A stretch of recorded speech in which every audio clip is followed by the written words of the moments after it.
Sesión de preguntas y respuestas sobre los sacramentos con Monseñor Héctor Pérez Villarreal. Hemos tenido el honor de contar con su presencia dentro de la catequesis familiar que han tomado unas familias y él nos responde las preguntas que tienen sobre el tema de los sacramentos. Buenas noches, pues aquí estamos con Monseñor Héctor Pérez Villarreal, es obispo auxiliar de la Arquidiócesis Primada de México y hoy nos acompaña para poder contestar sus preguntas sobre el tema de los sacramentos. Buenas noches, Monseñor. Buenas noches, Alexa. Muy bien, bueno, pues empezamos con las preguntas. Un poco las he acomodado según el orden de los sacramentos para que vaya así más Muy fácil. bien, que vayan en orden, más fácil. Bueno, la primera es sobre el bautismo. Dice, ¿por qué se dice que en el bautismo nos convertimos en hijos de Dios? ¿No somos ya todos hijos de Dios? Si no, entonces, ¿qué es de especial lo que se recibe en el bautismo? Muy bien, pues miren, aquí lo primero que tenemos que entender es, una cosa es cómo nos ve Dios y otra cosa es cómo nos comprendemos nosotros. Entonces, Dios nos ve a todos como sus hijos, que es Padre de todos. Sin embargo, el bautismo lo que celebra es entrar en esta tradición religiosa que es el cristianismo, en la que nosotros le decimos sí a Dios, es decir, sí me quiero reconocer como tu hijo, y por lo tanto el sacramento del bautismo realiza en nosotros aquello que Dios ya, digámoslo así, había previsto desde la eternidad. Entonces, por el sacramento recibimos la gracia para vivirnos como hijos de Dios. Aunque Dios ya nos veía como hijos, en el bautismo nosotros decimos, creo que tú me ves como hijo, y se recibe la gracia para ser hijo de Dios. Muy bien, perfecto. Ahora, en la confirmación, si ya recibimos en el bautismo al Espíritu Santo, ¿por qué es necesaria la confirmación? Bueno, porque por el bautismo recibimos la gracia para ser hijos de Dios, es decir, la gracia que nos une filialmente a Dios. Por la confirma, o sea, entonces el Espíritu Santo en el bautismo nos hace hijos o nos reconoce como hijos, nos hace experimentarnos como hijos. En la confirmación, el Espíritu Santo nos envía como discípulos y apóstoles de Jesucristo. Y el ejemplo más claro es los discípulos de Jesús, los apóstoles después fueron llamados por Jesús para ser sus seguidores, sus discípulos, ¿ok? Pero, y aunque los enviaba a cumplir algunas misiones, ellos se sentían temerosos todavía.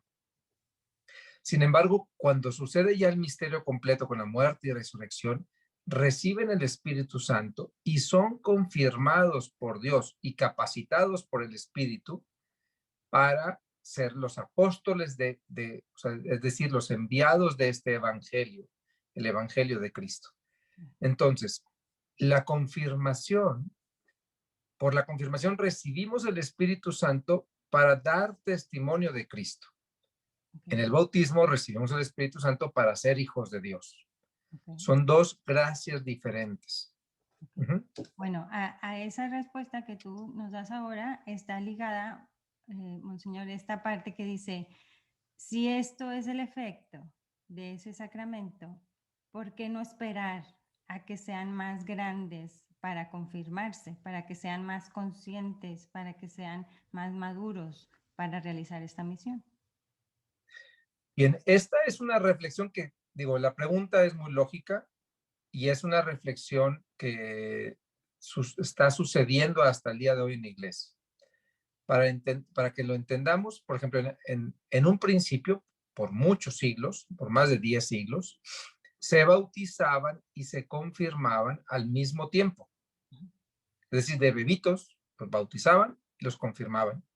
En la iglesia ortodoxa los bautizaban, los confirmaban y les daban, y les dan, hasta el día de hoy, les dan la primera comunión, les dan así como con una cucharita, les dan una hostia mojada en el cáliz, ¿ok? Entonces, aquí la discusión, porque sigue siendo discusión, es entre el sacramento, es una gracia que se recibe para vivirse, o el sacramento es una gracia que yo recibo porque ya lo estoy viviendo, porque ya lo quiero vivir.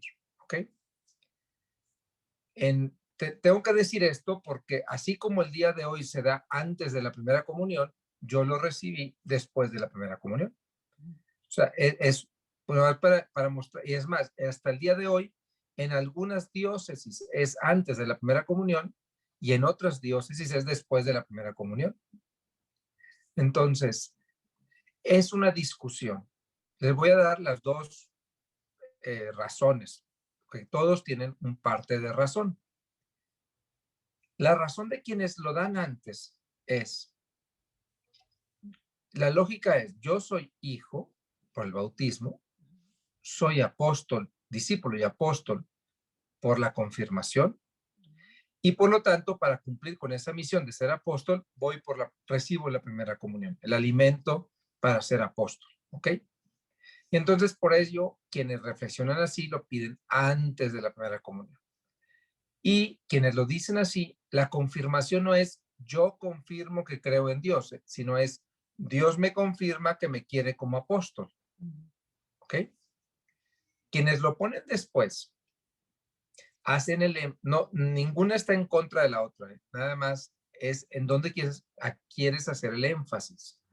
Quienes la ponen después de la primera comunión hacia los 11, 12, 13 años, lo que dicen es que el adolescente ya tiene más capacidad de ir a anunciar el evangelio. Y entonces recibe la confirmación en un momento en donde ya puede vivirla con más claridad. ¿Ok? Entonces, los dos son reflexiones aceptadas por la iglesia.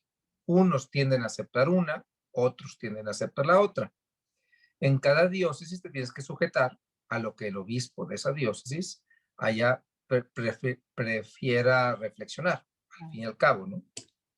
Entonces, pero bueno, lo único que sí es importante que te deje bien claro, porque este es un error de muchos, es que la confirmación es que yo confirmo que quiero creer en Dios. No, no, no, no, no. Es Dios que nos confirma con su espíritu como enviados de su Hijo.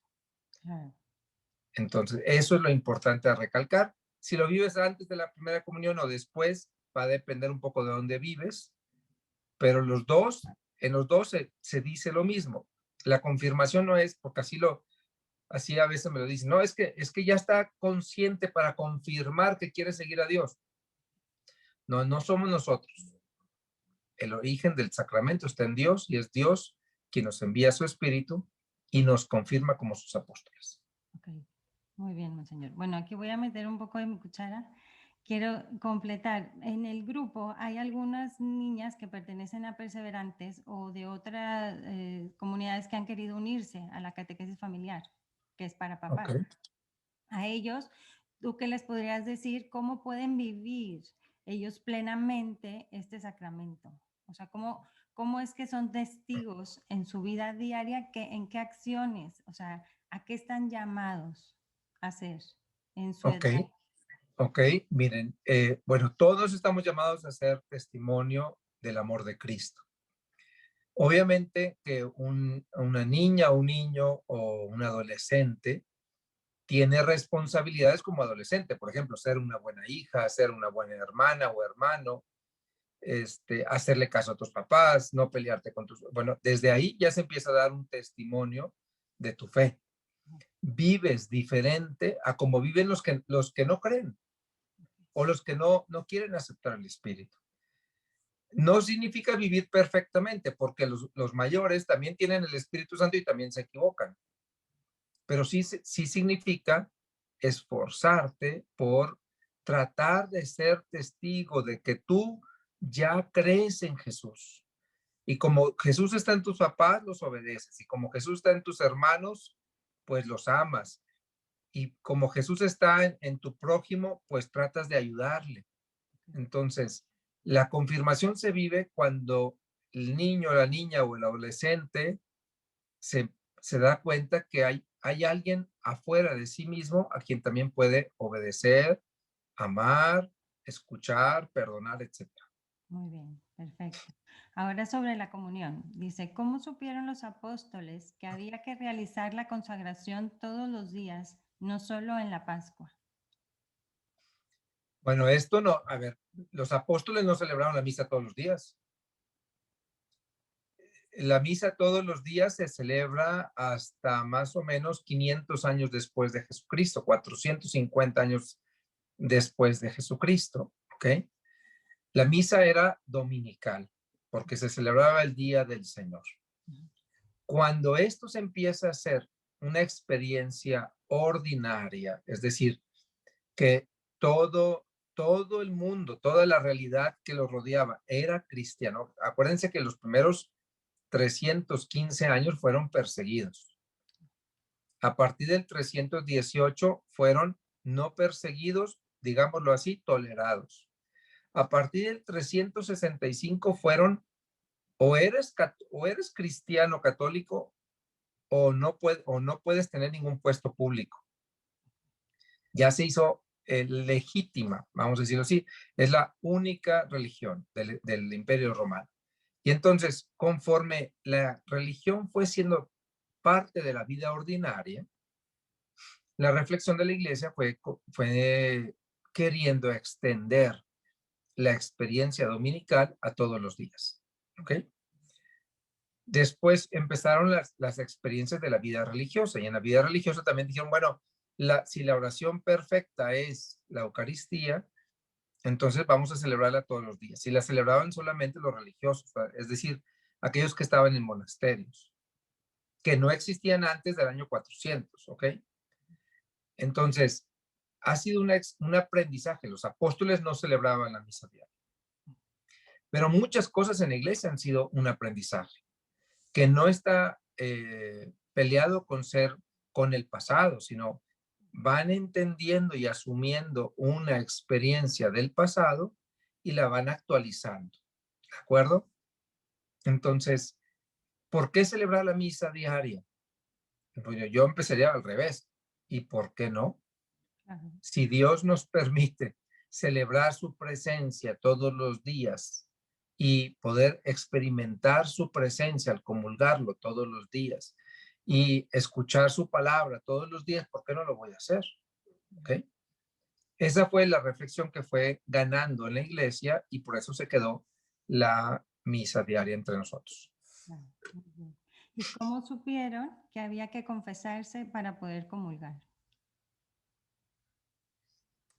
Bueno, eso está en la carta de los Corintios. En la carta de los Corintios, San Pablo, en la primera carta de los Corintios, capítulo 11, habla de cómo unas comunidades empezaban a compartir la celebración del domingo y estaban peleados entre ellos o había muchas diferencias entre ellos y unos comían y otros no comían y marcaban como una diferencia social entre ellos. Les dice, ustedes no pueden comulgar el cuerpo de Cristo, es decir, la hostia, si no comulgan entre ustedes. Es decir, si ustedes no pueden estar en paz y en comunión entre ustedes, porque la comunión física de la hostia implica la comunión con el cuerpo entre ustedes, ¿ok? De ahí se empieza a decir, bueno, y esta es una experiencia. Otra experiencia es en los Hechos de los Apóstoles, cuando unas personas simularon vender sus bienes, pero no los habían vendido y los reprimen, vamos a decirlo así, decir, ustedes no están en comunión con nosotros, entonces no pueden participar de la comunión. La primera experiencia de las confesiones eran sobre todo sobre aquellas cosas que rompían con la comunión en la comunidad. ¿Ok? Que afectaban, eran pecados graves, ¿no? No era como que, ay, tuve un mal pensamiento, no, en verdad tuve un pecado, maté a una persona, mentí de tal manera que traicioné a alguien, falté al matrimonio. Entonces, o sea, los pecados graves que realmente rompían con la iglesia se tenían que confesar.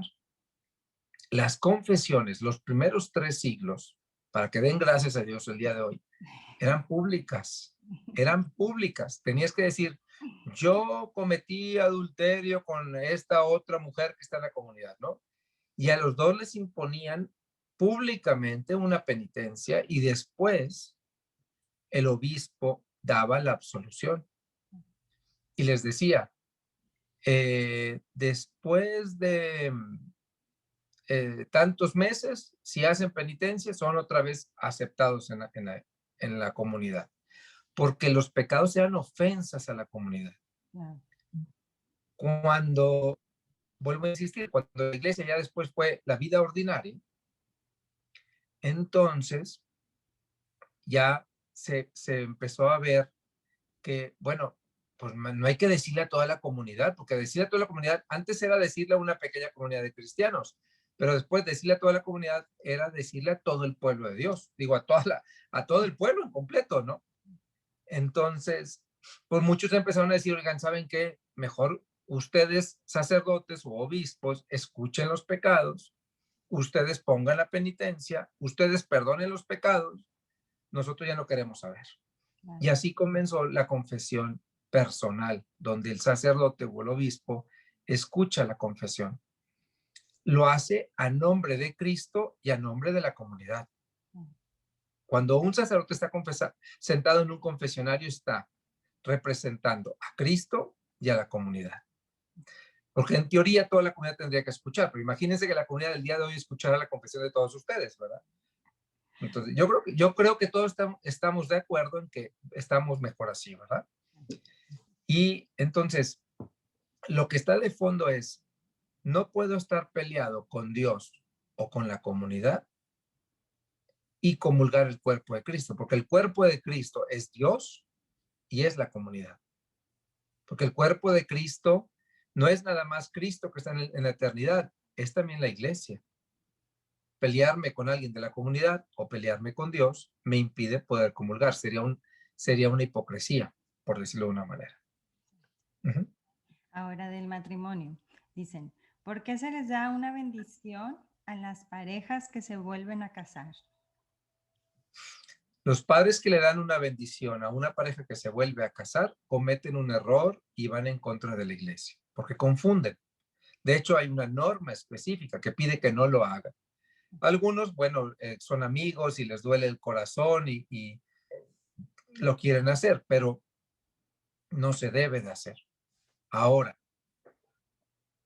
¿qué es lo que sí se puede hacer con alguien que fue divorciado y se vuelve a casar? O que nomás se quiere casar por el civil, por ejemplo, ¿no? Que ahora tristemente empieza a suceder. Acompañarlos para ver si sí creen en Dios, que ellos vayan ante Dios y ellos personalmente, ante el Santísimo, donde quieran, se encomienden a Dios. Pero que la iglesia bendiga una unión que Dios no bendice, no tiene la autoridad la iglesia. El sacerdote, cuando bendice un matrimonio, no lo hace por él. Yo no soy el que lo bendigo, es Dios.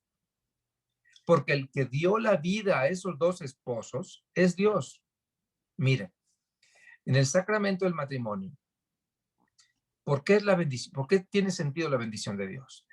Yo siempre me gusta compararlo con la bendición que van y piden ustedes cuando van a pedir la mano. Que dicen, bueno, me quiero casar con su hija. Oh, papá, me están proponiendo matrimonio. Mamá, entonces, ¿por qué le pedimos a los papás? ¿Por qué tenemos la deferencia de pedirle a nuestros padres la bendición cuando nos queremos casar? Porque nuestra vida ha estado en manos de ellos. ¿Estás de acuerdo, Alex? Claro. Entonces, si nuestra vida ha estado en manos de ellos, ellos nos engendraron, nos criaron, nos protegieron, nos alimentaron, nos educaron, nos dieron los valores que nos vamos a compartir. Pues lo mínimo que pudiéramos hacer es decirles, oigan, todo lo que ustedes nos dieron, ahora no lo queremos compartir nosotros. Bueno, lo mismo sucede con Dios. La vida que tenemos, la capacidad de amar, los dones de los que nos enamoramos cada uno, nos los dio Dios. Ir a pedir su bendición es ir a decirle, todo lo que tú me diste ahora lo quiero compartir con esta persona. Me bendices, es decir, estás de acuerdo. Y entonces una pareja que fue divorciada y vuelta a casar, entonces le va y le va con Dios y le dice eso, y Dios dice, pues sí, nomás que te acabo de bendecir con otro, ¿no? Entonces, o ese no funcionó, o este sí, ahí es cuando la iglesia no ha encontrado una respuesta más que el decirle a parejas, bueno, si tú crees que te equivocaste, porque los hombres nos podemos equivocar, y no hubo libertad, conciencia, capacidad en el momento de casarse, bueno, pues entonces declaramos ese matrimonio nulo y ahora sí le pedimos a Dios otra vez la bendición. Pero que no sea nada más como que me dieron ganas y entonces, pues ya no. Por eso la iglesia pone un proceso para darle sentido y proteger el enlace matrimonial. ¿Ok? Un padre que va y bendice a una pareja que no se puede casar por la iglesia está haciendo, está haciendo algo que no debe de hacerlo porque él no es Dios. Ujú. Y quien bendice es Dios. ¿Ok? Muy bien. En cuanto al orden sacerdotal, dice, ¿por qué hay una jerarquía tan marcada en la iglesia? Eh, yo te diría, no es una jerarquía tan marcada, más bien es un orden marcado. ¿Ok? Miren, Jesús mismo, cuando vivió entre nosotros, Jesús era Dios, es el Hijo de Dios encarnado, pero no hacía nada más porque quería. Oraba y pedía hacer la voluntad del Padre. Ujú. ¿Ok? Y ahí nos enseñó que todos, hasta el Papa obedece. ¿Ok? No, no nada más a Dios, obedece la iglesia también. Los sacerdotes, los obispos obedecemos también. Todos tenemos que aprender a obedecer. Entonces, no es que sean en dignidad uno más que otro. El Concilio Vaticano II lo dijo con toda claridad. Todo bautizado tiene la misma dignidad. No estamos hablando de quién es mejor, quién es más santo. A mí me enternece cuando llegan conmigo y me dice, padre, ¿usted que está más cerca de Dios? Si la viejita supiera que ella muchas veces está más cerca de Dios que yo. No es una cuestión ser obispo o ser sacerdote. No te hace ni más santo, ni más perfecto, ni más cercano a Dios. Te hace más responsable. Yo les pregunto a ustedes, muchos de ustedes son papás, por eso están tomando estos cursos. ¿Por qué sus hijos los tienen que obedecer? O sea, ¿por qué ustedes no le dicen a su hijo de 5 años, oye, ¿cómo ves? Te voy a enseñar la economía de la casa para que tú me digas si podemos pedir un crédito o no. ¿Por qué no le dicen eso a un niño de 5 años? ¿Por qué no se lo dicen a un niño de 15 años? Pues porque ustedes tienen una responsabilidad diferente a la de ellos y una capacidad diferente a la de ellos y un rol diferente al de ellos. No los hacen más dignos, no los hacen mejores, pero tienen roles diferentes. En la iglesia hacemos lo mismo. Tenemos roles diferentes. Dios ha elegido a algunos hombres, ¿ok? Y los ha consagrado para que les mostremos el camino para acercarnos a Él. Entonces no es una cuestión de a ver quién es más, porque todos somos iguales, pero sí tenemos responsabilidades diferentes, como en una familia se tienen responsabilidades diferentes. Entonces no es una jerarquía marcada, pero sí responsabilidades diversas. Muy bien. Dice, ¿podría algún día ser posible una renovación de la iglesia en la que se mostrase más sencilla? Y pone como referencia, pensando en los ritos más explicados, las oraciones que se utilizan con palabras más sencillas, las vestimentas, las normas, las formas. No, esa parte no sé a qué se refiere, pero bueno, un poco da la idea. Bueno, mira, me encantaría que quien preguntó esto y bueno, todos los demás que escuchan, fueran a ver cómo se celebraba la misa antes de 1965, cómo se vestían los sacerdotes y los obispos, cómo se celebraba la misa de espaldas y en latín, cómo eran príncipes celebrando, ¿verdad? O sea, nada más para que tengan una idea, el obispo para celebrar se ponía zapatillas, guantes, manípulo aquí, manípulo aquí, se ponía la sotana negra, el alba blanca, la casulla no la casulla, la dalmática del diácono, la casulla del padre, y todavía el solideo, la mitra, los guantes, el anillo encima del guante, todo eso se tenía que poner para celebrar hace apenas, son 35 y 20, 55 años. ¿Ok? Claro que la iglesia ha cambiado. Entre 1962 y 1965, se juntaron todos los obispos del mundo cada año, 4 años, 62, 63, 64, 65, 4 años, se juntaron los 2.500 obispos que había en aquel entonces a pensar cómo hacer más sencilla y más cercana la iglesia al pueblo. Imagínense ustedes poner de acuerdo a 2.500 obispos. Yo aquí batallo para poner de acuerdo a 5, ¿verdad? Allá 2.500, ¿ok? Obispos, todos iguales, con experiencias, cada uno diferente, todos vestidos como príncipes. Y todos votaron porque se tenían que quitar todas esas vestiduras, tenían que hacer la cosa más sencilla, la situación más sencilla, porque tenían que renunciar a sus riquezas en las casas episcopales que parecían palacios, tenían que hacer la misa en la lengua que todos entendieran, y todo eso cambió. Entonces, decir que la iglesia no cambia es no conocer la historia de la iglesia. La iglesia ha cambiado siglo tras siglo. Y no porque los hombres seamos muy sabios, sino porque Dios lo va inspirando.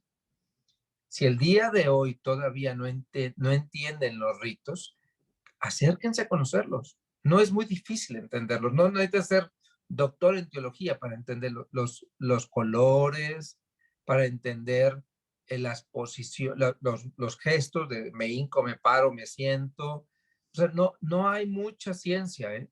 Son muchas cosas naturales. Me pongo de pie para escuchar. Eso lo hacemos hasta en escuela, ¿verdad? Me hinco para honrar. Pues sí, pues no me hinco ante cualquiera. Me siento, ¿verdad? Para platicar. Pues sí, el sermón es un diálogo. Entonces, si se fijan, los gestos son muy naturales. Es nada más de acercarse un poquito para entenderlos. Muy bien. Perfecto. Ahora, sobre la unción de los enfermos, dice, ¿se puede recibir cuando se tenga una operación grave o cualquier operación significativa? ¿Cuántas veces se pudiera recibir, por ejemplo, un enfermo de cáncer, cada vez que le realicen alguna operación importante? Miren, la unción de los enfermos tiene el sentido de fortalecer el espíritu de la persona que está enferma y pedir a Dios, perdonar sus pecados y pedir a Dios por la salud de esta persona. Pido por su salud, la sano espiritualmente, perdonando sus pecados y además la fortalezco espiritualmente para enfrentar la prueba de la enfermedad. Entonces, no es un sacramento, digámoslo así, como la confesión que yo puedo estar recibiendo cada rato, pero cada vez que el enfermo va a entrar a una operación grave, cada vez que tuvo una crisis, ¿verdad? Se puede pedir la unción de los enfermos. Hay algunas veces en algunas parroquias que practican la unción mensual. Una misa por los enfermos, se dice. Y hay gente que se acerca mensualmente a recibir la unción. Es válido hacerlo. Yo lo único que veo en contra en eso es perder la fuerza de lo que significa la unción de los enfermos. Porque no es nada más porque traigo una gripa, déjame irme a ungir, ¿no? Es verdaderamente un sacramento que quiere fortalecerme en un momento de prueba. Ahora, yo sí quisiera aquí, Alexa, si me permites, extenderme en un detallito. Algunos tienen a sus familiares muy enfermos y no quieren pedir la unción de los enfermos porque dicen, es que si ve a un padre se va a asustar y va a pensar que va a morir, ¿verdad? Y después, por no pedir cuando está grave el enfermo al sacerdote, cuando ya está moribundo, Entonces si te hablan y te dicen, padre, si no llega en 15 minutos, se muere. Pues los sacerdotes a veces no podemos estar en 15 minutos ahí. Y después esa familia se queda resentida con el sacerdote porque no llegó cuando se lo pidieron. Oye, si estuvo 3 meses grave, si ya tenía un cáncer terminal, si veías que ya cada vez venía menos, pues pídanlo antes para fortalecer a vivir esos momentos. El susto se lo va a llevar de todo el modo, no se preocupen. Pero mi experiencia es que los enfermos siempre se quedan más en paz. Claro. ¿Ok? Muy bien. Pues muchas gracias, Monseñor. Esas eran las preguntas y muchas gracias por tu aportación muy valiosa. Muy bien, pues espero que se sigan preparando y de veras, nomás les digo como palabra final, la fe es hermosa y la iglesia tiene muchísimos signos hermosísimos, muchos de ellos de sentido común, pero otros hay que conocer un poquito la historia, como lo que les dije de la confesión.